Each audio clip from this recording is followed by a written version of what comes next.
Good morning. Hi, how are you doing today? Because I am doing amazing. I'm happy to be here, and I'm happy that we're here together. I hope that you are watching right now.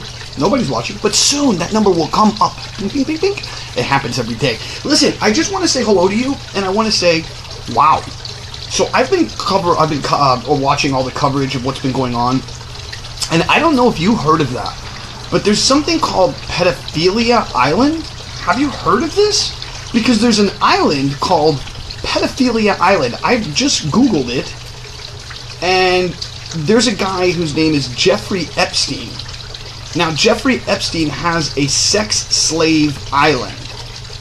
I know! It's fucking trippy! But wait, there's more.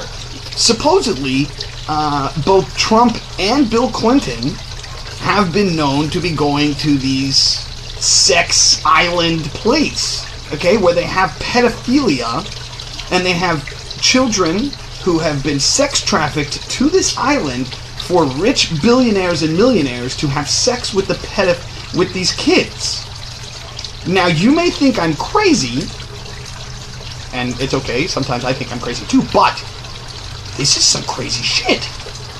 It's crazy shit. So, yes, and legal. Yes, I know it's legal because he owns his own island, so therefore it's considered its own country and he can do whatever he wants on it. That's what's even trippier. So, yes, we're talking about Pedophilia Island, and if you haven't heard of it, please look it up on the internet. This is crazy. So, okay. Let's put the whole package together. If you didn't know this, okay, here we go. Uma Abedin is a woman who's married to a guy who is named Wiener, right? Wiener was the guy who got caught for sending text messages to little girls, 15-year-old girl in particular. Now, what's really trippy here is that this whole thing happened because of Wiener.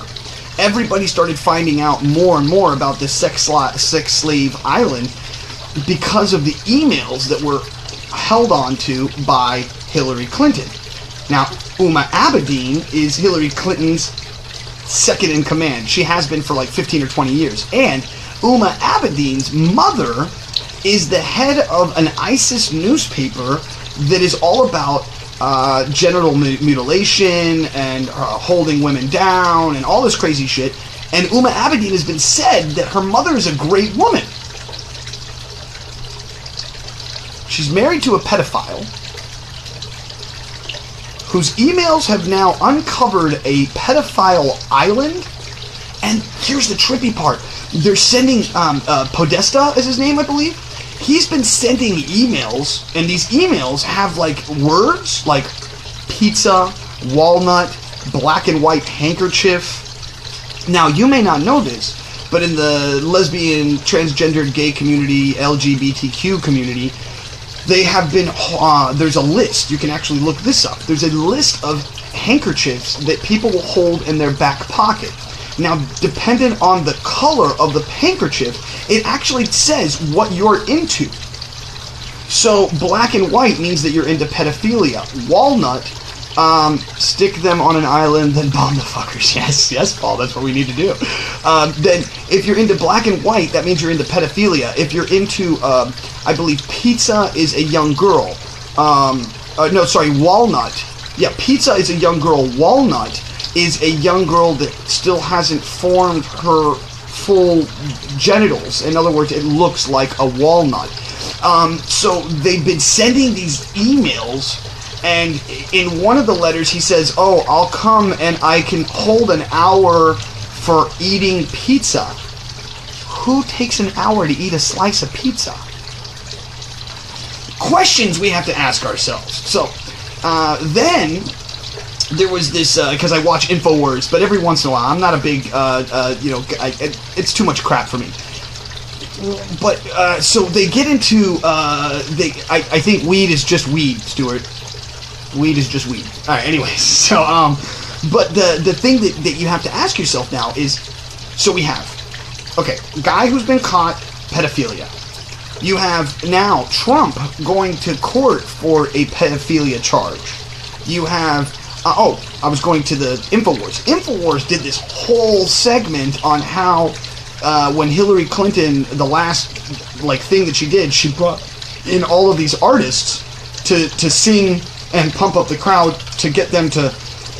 And if you go and you watch, Infowars has actually taken all of the letters or all of the lyrics from the songs and placed them down. Now, every single lyric and song is about rape, is about having hoes, is about having sex without condoms, it's about... And this comes from the woman who is supposedly promoting the idea that she wants to have, listen, she's not president. But then there's another email that comes in and says that the whole thing was a farce, that they never wanted Hillary Clinton in as a president because they consider her the devil. Okay, this is what some people are... So I'm giving you all points of view here, guys. So they say that Hillary Clinton is now the devil, that she's hard to work with, but also that Obama is the devil. And now there's this new kind of thing that's saying that Trump is this whole new era of taking down the New World Order, that he's all about pro-Israel because of his daughter and his brother, or his son-in-law, who are Israeli, and not only Israeli, but also Jewish. So supposedly, now my mom comes into the fold, and she brings me this letter that her friend wrote that says that the year is 5,777 in Judaism, and that there's this whole thing about how it's been 50 years and 70. He's 70 years old now in 7 months, and so 5777. Oh God, the Kabbalah. And listen, guys, listen. Too much crap. Okay. Now, is there facts? Will Smith, no wrong language, and got further. Yeah, I guess. I don't know what that means, Stuart. That Will Smith used no foul language and got further. But I do understand that you're saying that there's lots of people who have done that. I mean, we can talk about the Mr. Jello pudding pop guy. Look at what happened to him, and he never used any foul language. So, anyways, going back to that. The whole concept here of this idea that we're talking about today is there pedophilia in general? I'm not saying if there's a pedophile island. I'm not saying... Is there pedophilia in high-end politics? 100%. It's been proven over and over and over again. There's many times where there's people who are in politics who have been over and over again let go on their charges. Now, yeah, I understand, Stuart, what you were saying about in his career. He did really well, and so did Pudding Pop Man. I don't like to say his name anymore. Anyways, so back to this whole thing. So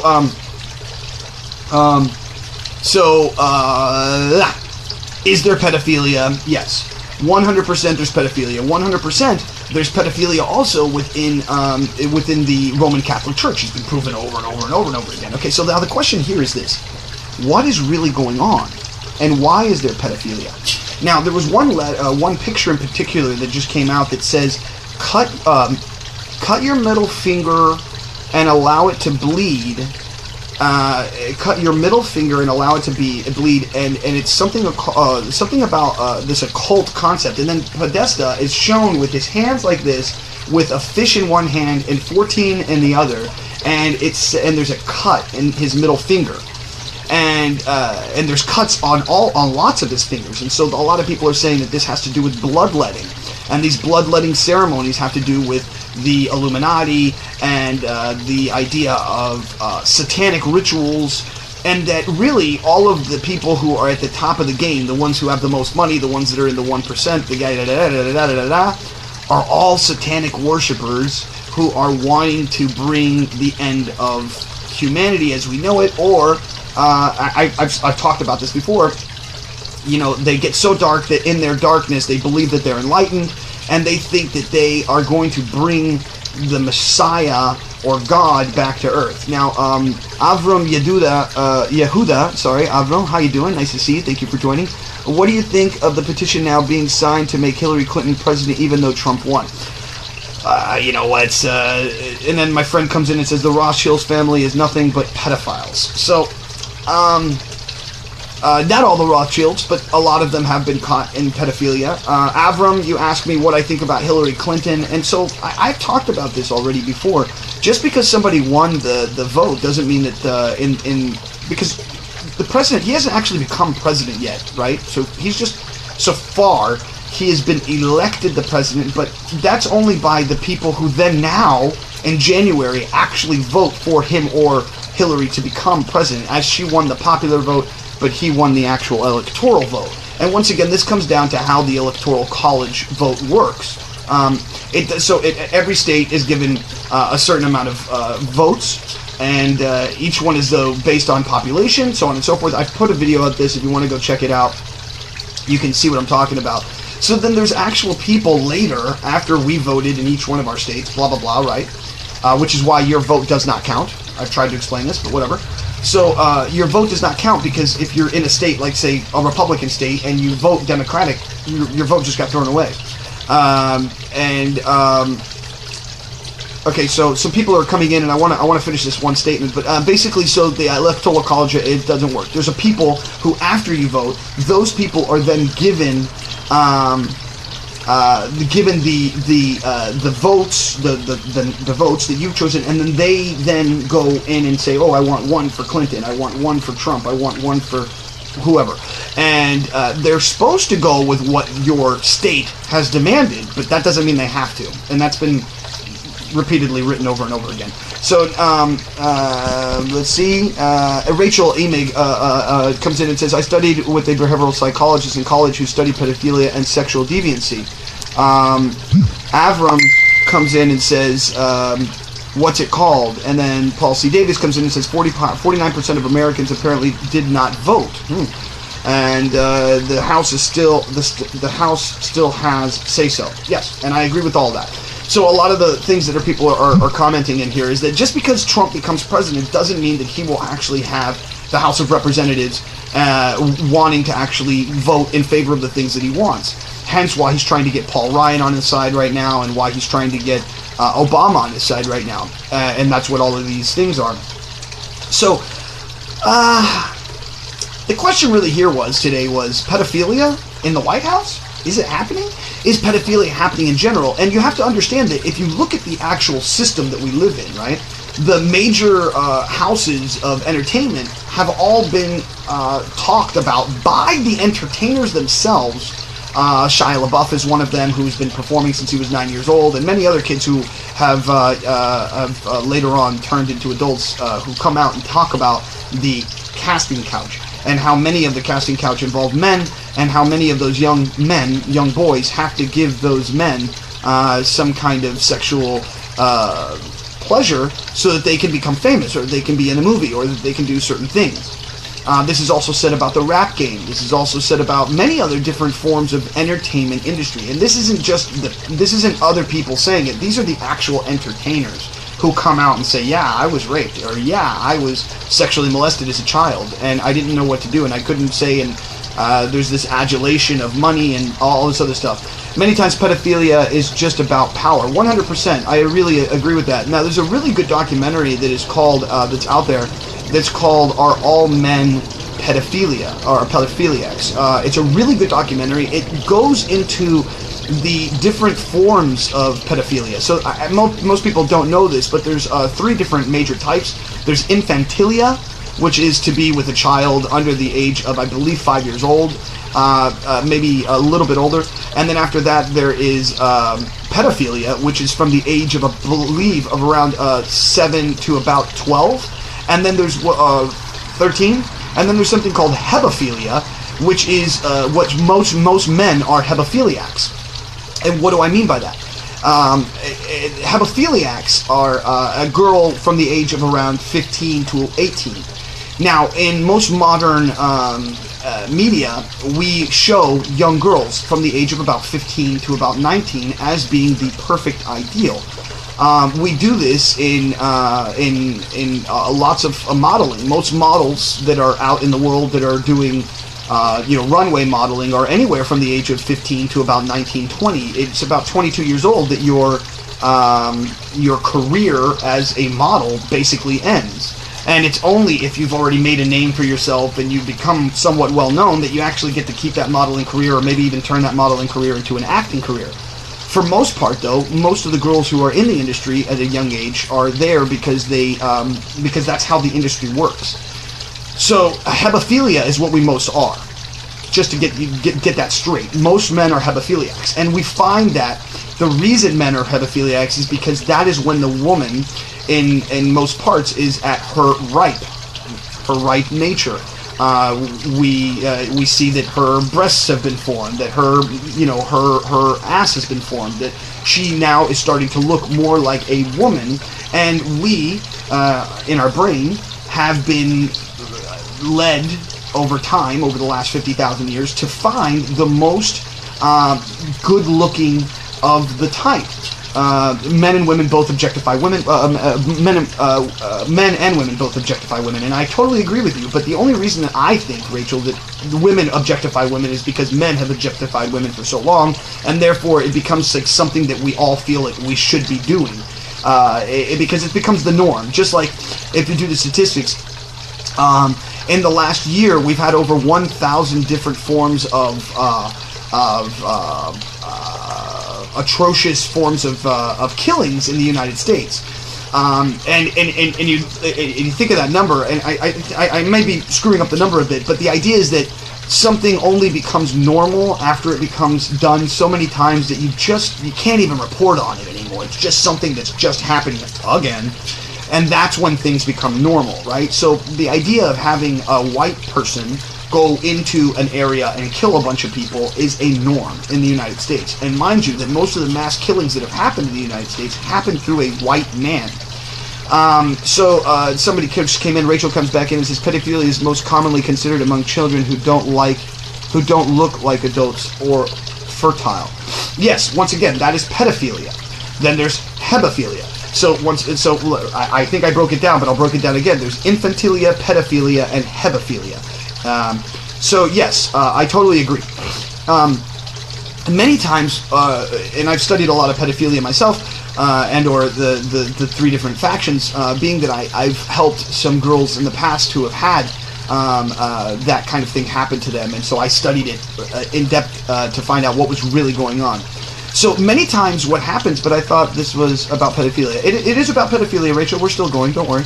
So the idea behind the idea of the pedophilia, many times what happens is that the person who is a pedophiliac is also somebody who has been hurt in the past by somebody else. And so what they say, that the reason that people do this is because they were taught a form of love, which is not love, but what the other person was considering love, i.e. the person who was attacking, they say to the person who is a child, this is how we care about each other, this is how we love each other. I stroke you, I love you, I touch you. And so many times what happens is that the people, as they get older, they're confused in their own mind about what it is to actually have the intellectual, emotional clarity of what it is to be with somebody. And so they get confused in that, and then as they get older, they themselves don't know how to have relationships with people of their own age, and so that what they do, almost in a Michael Jackson aspect, not saying that Michael Jackson was a pedophiliac, but in the sense that he didn't have a childhood, he was also abused much as a child, so that the only people that he really wanted to hang out with were children. And there's the twofold side to that. There's one side that says that he didn't have his childhood and he wanted to have children in his life, and so therefore he wanted to be a child as an adult. And then there's the other part of it that says, listen, the guy was molested as a child and he had to molest other children because that's how he thought he was supposed to love. It's a deviant form of sexual conditioning. Yes, it's like porn. It's addictive because it's deviant. Yes, 100% I agree with you, Rachel. And this is, so the question is, here's the now that we've come to the terminology and understanding of what pedophilia, hebephilia, and infantilia really are, now the question to ask ourselves is, are the people who are in politics people who have been abused as children? Now that's good. So if we can actually go back into the history of these people and find out that these people have been abused as children, then we can say that their proclivity of doing so would probably be much higher than it would if they hadn't, right? Now, also on the side of that, you would also think that power, money, and greed also play into the form of why these people are doing these things. So, if there are people who are deviant, are there people who are into the pornography and into the child molestation and all of these things, and they're way the hell up here in the world of money, right? And then somebody comes in and says, well, I want to be part of the game, guys. And they go, well, you want to be part of the team? Then you got to go fuck a kid. And the guy goes, what? And they go, well, you want to be famous? You want to be rich? You want to be like us? Well, then you have to fuck a kid. And if not, then I get to fuck you in the ass. What? What? But, once again, it's been said over and over and over again through media, through the people who are the famous, i.e. Corey Feldman, i.e. Shia LaBeouf, i.e. many other artists who have come out in time and said, yeah, I was totally abused as a child. Now you get the money. Now you can have some money. Now you too can be famous. All you have to do is just, some Illuminati things, even if it's not real. Folks, let's go along with all of this bullshit not being real. The Illuminati's not real. The Freemasons aren't real. The Rothschilds aren't good. Bilderberg isn't real. None of that is real, okay? Let's just go along with none of it is real. None of it. But if I wanted society at large to believe in a conceptual idea that's not real, all I have to do is keep promoting that conceptual idea, even if I only do it a little bit. Because then what happens is people on the internet will blow the whole thing out of proportion and make it seem like it's, oh my God, look at Beyonce. She's doing a satanistic thing. Look at Madonna. One hand up, one hand down. She's doing the Sheba thing. Oh my God, we're all going to hell. We're all going to die. And this is what they want. They want you to be completely fucking freaking out over everything, because look at what's going on right now. Look at all the people who are Clinton supporters who are now in the street throwing shit and breaking shit and going crazy. So Rachel comes back in and says, yes, I'm sure there are pedophilia. Pedophilia is common. People just don't know. People with more money can just cover it up. It's everywhere. And I agree with you. Yep, social media echo chambers at its best. Yep, it's the perception, Stewart says. Yep, people will believe anything. It's ridiculous. Yep, and that's why I did, I believe 2 or 3 days ago, the whole conspiracy theory video that I did, which puts together every conspiracy theory. Because when you do that, you can see it from far away. You're like, that's such bullshit. If I am able, I myself, who am not a big conspiracy theory guys, I mean, I like delving, but I don't believe, right? I'm not all of it, at least. Like, okay, so like World Trade Center 1 and 2 and 7, they all come down, and that's a little weird, and there's some weird things, and then the government comes out later on and talks about World Trade Center 7 coming down, and they had explosives in the building, and that all government and buildings that have secrets and stuff like that are all laced with bombs and all kinds of stuff, so that when things go crazy, they can just take it all down and destroy it and go fuck yourself. You don't take our information. At least that's what they're saying now. Now, so let's go along with this is not true. Let's go along with it that these people who are rich, right, are now in some kind of cult, and that this cult is formed based on pedophilia. Based on control, based on, what did Rachel say a minute ago? She said that the reason that it's done is because it's deviant. So here we go. Now, this has been proven many times. There's even been movies made about this, where rich people, and I forgot the name of the movie, but I believe, what was this black actor? He was in it, and it was a really good movie, and he's like, I think it's Eddie Murphy. And Eddie Murphy is found on the street, and he's homeless, and he's a broke guy, and then these two old men go, oh, let's see if we can take this black man and make him into a bastion of society, and that people won't believe that he was a homeless guy, and now he's like this rich multimillionaire guy that we made from zero to nothing. That's deviant in its nature. So if you know that there are movies made about this, and there are many bets in the world. For instance, the bet of Scientology, which was created by L. Ron Hubbard, Isaac Asimov, and I forgot the other writer's name. But they were sitting down playing poker, and L. Ron Hubbard says to Isaac Asimov, who they were all science writers, by the way. I don't know if you know this, but he says, "I bet you $1 I can create a religion based on my science fiction." And they were like, "You'll never do it. You're crazy." Scientology, #1 religion with the most money that's doing genealogy work. I don't know if you know this. Now they're really into genealogy and DNA. And there's a new thing on TV that's like, oh, you can test your DNA to find out who you belong to. Guess who owns that, guys? Yeah, Scientology owns that. What the fuck? Some weird shit. But you can only go from bottom to top. Yeah, you can only go from bottom to top. I agree. And so so let's get back to this whole thing. Let's tie this whole show together today. This little thing that we're doing. So what's the media saying? What's the creation of that? And how do we fix it? So it's very simple. Here we go.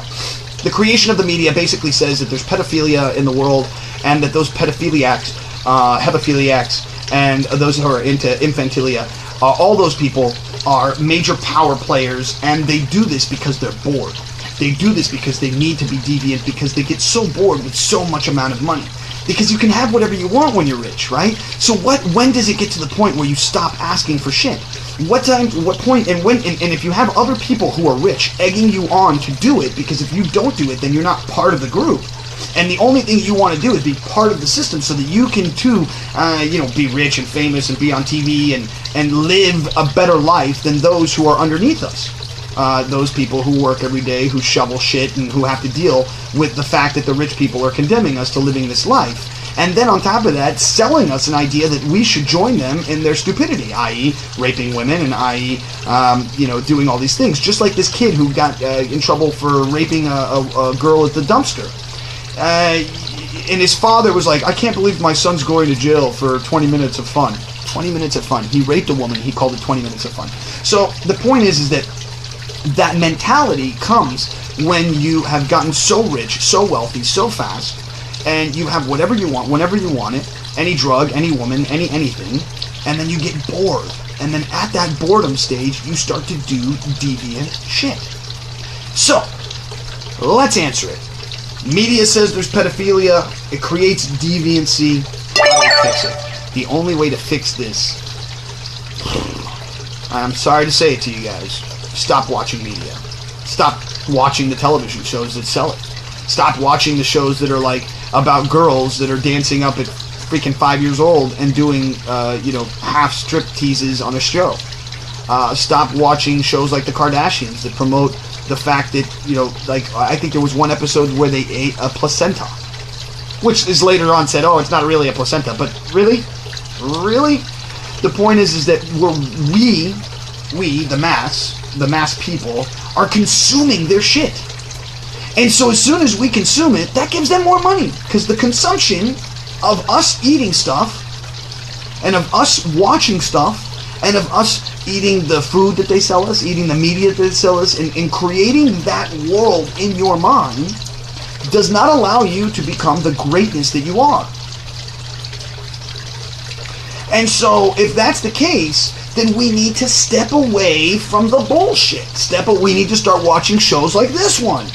Hello. We need to start waking up every day knowing that we are being abused, knowing that we are being mentally manipulated, and how to stop being mentally manipulated by the masses. Because it's the only way to do it. Because as soon as you start to take yourself away from it, it's just like Narcotics Anonymous or Alcoholics Anonymous or Marijuana Anonymous. What do they say? The first thing they say to you is people, places, and things. People, places, and things. And so if you're taking yourself away from the people, places, and things that have created that kind of thought process, then you will stop thinking that way. It's just, there's another great video. It's a TED Talk. It's a guy who says why I stopped watching porn. Now, I'm horrible because I watch porn, and I'm not happy about that. Please forgive me. I'm a single man. I'm 40 years old. I've never been married. I didn't have any kids, and I know it's a shitty excuse. And I've been raised on pornography since I was like 12 or 13 years old. I can only imagine what the kids are doing that are now addicted to porn at 8, 9, and 10. And I've watched a documentary about that that was made by the BBC about how kids are getting addicted to porn at the age of 8, 9, and 10. And that's in today's world. And the thing is that you as a parent, or me as an adult, we think that we know the internet. We think we understand how computers work, but these kids are like so far above the game. They're playing with an iPad in their phone from the minute they wake up. And so the minute they're born, they're, boom, here's an iPad. I don't want to deal with you, so you're going to have to play with this thing. I'm too busy. And it's not that you don't care. It's not that you don't love. It's just that you're too busy. Why? You're too busy being bombarded by all of the bullshit. I've done this math before, but I'll do it again. Let's let's do it really quick. There's 24 hours in a day, right? Let's say you take an 8-hour job, which is what most people do, 9 to 5. You also have to spend an hour getting there and an hour getting back. That's 10 hours out of your 24-hour day. Now you also have to sleep, hopefully about 8 hours, 6 to 8 hours. So now we're at what? 10 hours of a day plus another 8 hours of sleep. So that's 18 hours, 19, 20, 21, 22, 23, 24. That's 5 hours left, and out of that 5 hours, 2 hours is spent to eat, shit, and be at home. I guess you could say. That's getting ready and leaving, by the way. And then the next 3 hours are the only 3 hours you actually have to rest, watch TV, and then pass out and wake up and go do it all over again. So you don't have the time. It's not that you don't care. It's not that you don't love. It's that you don't have the time. Why? Because the system was built in a way so that you don't have time. So that you have to give your children to the system, and the system then takes care of your children, which of course they don't, because we have no child left behind, and we have a monetary system and an education system which are both based in fiat currencies, based in nothing. And it's been proven over and over again that every fiat currency that has ever been created throughout the history of man have all faltered. And the whole world is based on fiat currency at this point. So, let's fix it. Let's fix it again. Pedophilia everywhere. Everywhere. Right? Just like the rape culture that we live in. Somebody had a big fight with me. Her name was Jennifer Lemon. Well, she didn't have a big fight, but she argued with me about it. And I said, I didn't realize that there was such a thing as called rape culture. When I look it up on Wikipedia, the numbers are less than 1% of the population of the United States. But then when you actually start doing some more research, you find out that it's like some really ridiculous number. That it's like 1 out of every 3 women will be raped in the United States, and 1 out of every 5 men will be raped in the United States, which is a massive number. It's not 1%. That's like close to, I think, 25% of the population, if not more. I fortunately know many who have unplugged. There's hope. Off to work now. Have a great day, sweetie. My day, Rachel. Have a great day. Be loved.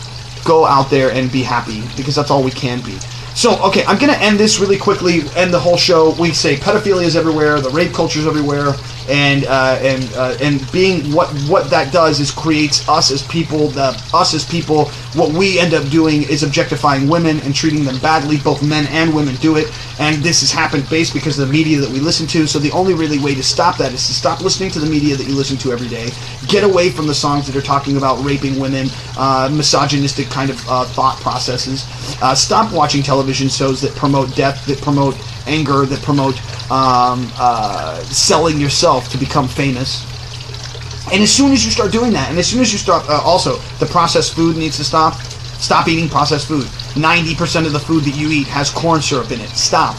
The reason that we're overweight is because we all drink alcohol, beer, and because we drink sugar constantly. So if you add sugar, which has beer has sugar in it, and then you also eat your food, which has sugar in it, why are you overweight?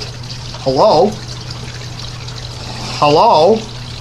That's why you're overweight. You want to start eating better. You want to start living better. You want to start thinking better. This is the change we've been begging for. You've been begging for change for 15, 20 years. All of you have. All of us have. We've been saying we need change. We need change. We need change. So maybe Trump is the change. And maybe it's not Trump that's doing the change. Trump is the thing that is placed in front of us for all of us to go, fuck that shit. And as soon as we say fuck that shit to ourselves, that's when we start changing. Does that make sense? So it wasn't like Trump's going to actually do the change for us, because nobody can do the change for us. The only person that can make the change is you. You. Your mind, your thought, your actions, your what you feed this machine, this black box. Remember, I've said it before. You have a black box. This thing, if you look inside, it's all dark in there. There's no light that comes inside. It's a black box, like an airplane. It knows when you go up, it knows when you go down. It has your memories. It has everything you've ever said.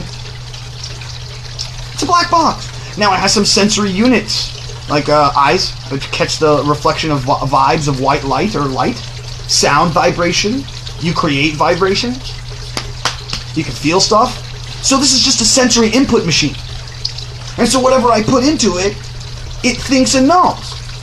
Whatever your mind can conceive, your body can achieve. Napoleon Hill. I've said these things before, guys. But this is what it comes down to. A lot of people say to me, Paul, how do you do what you do? How do you travel around the world? How do you do this all the time? I just go. I literally grab a backpack and just start going. That's it. Now, do I make some plans? Sometimes. Yes, sometimes I make plans. Very, very unqualified, very unqualified decisions, which are like, okay, hey, buddy, what are you doing? I'm in New Orleans. Oh, dude, you should come to New Orleans, man. Oh, really? Yeah, man, you crashed on my couch. Cool, I'm going to New Orleans. And I go to New Orleans. How do I get there? Craigslist, ride share, buy a ticket, get on a bus. Doesn't matter. For instance, I have a friend of mine who constantly is traveling all over the world, and one of the things that he does is he doesn't pick a destination, he just buys a ticket. So he looks on lastminutedeals.com, grabs a backpack for 3 or 4 days, literally only a backpack, his passport, and then gets on a plane for like $79. Like he did this recently. He traveled 2 people to Peru for $1,500. 2 people. Round trip. $1,500. And so you're like, what? How did he do it? Because he just looks for, he doesn't, most people, what they do, and this is a friend of mine, he taught me this the other day. It was a great answer to me about who I am. He goes, Paul, life has hallways in it. And let's say there's a hallway that says movie guy, actor, movie world. So you open up that hallway, Paul, and you start walking through it, and you find a door, and then you go up to it, and you have a perceived conceptual idea of what you want. That's considered that first door, and so you go up to it, and it's locked. You don't sit there, do you? I go, I don't know, do I? He goes, no, dude, you keep walking down that hallway until you find a door that's fucking open. Most people don't do that, though. Most people, they go, I want this door, and then when it doesn't open, I want in the door, I want in the door, I want in the... And that's all they do is bitch and complain about how they're not getting in that door. That specific door. But if you do that, then you stop yourself from even walking down that hallway. Hence the same thing I was talking about a second ago, about like traveling and not picking your destination. Allow your destination to pick you. Allow you to enjoy the journey that this thing is giving to you. Do you get what I'm saying? Listen, man, this whole thing that we're living in is a journey. It's a fun story to live. It is meant at the end of your life not to be in this beautifully packaged thing. Hunter S. Thompson, I just posted this yesterday. It's not about being in this really nice, little body at the end of life. No, you're supposed to be tattered and torn with a cup of wine in one hand, chocolate bar in the other, smoke flying in the background as you land at the pearly gates, like off of a slide, and you're like, what the fuck, that was awesome, can I go again? That's what it should be like. That's what your life should feel like. Every day, at the end of your day, you should be sliding into your bed going, fuck yeah, that was this shit, I can't wait to wake up tomorrow. Fuck, I can't sleep because I'm so excited about what the possibilities of tomorrow can bring. And with that, my friends, I will say this as I say it every day. Please go out into the world and do something for somebody else. I don't care what it is. Carry somebody's bag, open a door, say hello to somebody, say hi, you're beautiful. Hi, you're beautiful. And if you can't do that because you have agoraphobia, you're scared, you don't have good social cues, you just feel awkward, whatever it is, that's okay. Do it for yourself. Do something beautiful today for you. Make yourself something nice to eat. Go and buy yourself a nice present, even if it's just cheap, even if it's only $1.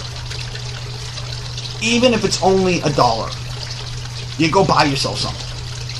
And then take that time to enjoy that moment. Just enjoy a moment. Because we don't have many of them, my friends. We don't. We only have very small little moments in this life, and at the very end, you don't even remember most of them. So, with that being said, each moment that you live, each second that you live, and each thing that you do, give every single part of yourself to that moment. So that when you look back at it, you can say, I gave all that I am. And with that, my friends, I love you. Thank you for joining. Thank you for subscribing. Thank you for sharing. Link, thank you for passing out the video yesterday. I really appreciate that. Sarah, I love you. Stuart Goldman, you are the man.